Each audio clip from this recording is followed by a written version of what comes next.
You see, I am a fighting game enthusiast, right? I've been playing fighting games since it is that I was a child. Like Street Fighter, Mortal Kombat, Tekken, Soul Calibur, Dead or Alive, you name it. The list can go on. But there is one franchise that disappoints me so much. I would rather go ahead and tell people that I am a Giants fan before it is that I say that I am a fan of this franchise. And oh, don't worry, my loyalty for things that suck, we've been here for a long time, trust me.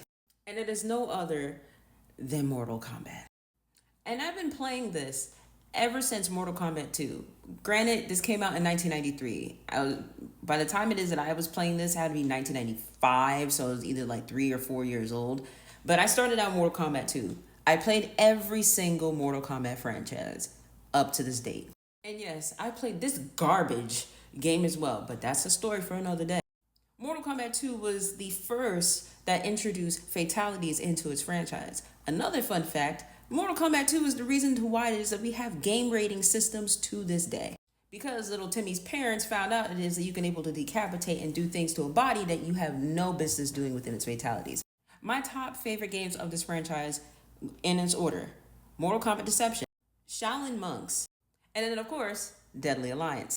All of the games that were underneath Midway era, by the way. Which saddens me about Midway because of the fact that they didn't have any other games that was to the level of success of Mortal Kombat.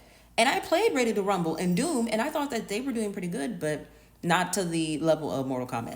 And back during this time in the early 2000s, we was getting a game every 2 years from Midway when it came down to Mortal Kombat. Just straight blessing us with great storyline, great character development, and also the mini games. There's so much it is I can able to say about with those three games that are why they are my favorite.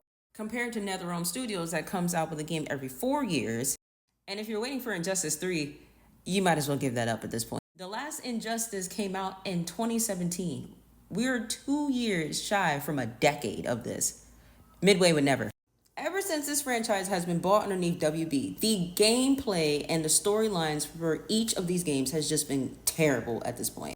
This started out from a reboot to a time jump of 20 or 25 years to a reboot to then another reboot. And then you're trying to say it is that Mortal Kombat 1 is not MK12?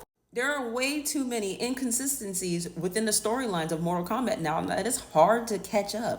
And it honestly sucks. I have been a fan of Mortal Kombat for over 30 years at this point. But if you guys want me to go into details of to why, I will absolutely do that. So let me know within the comments.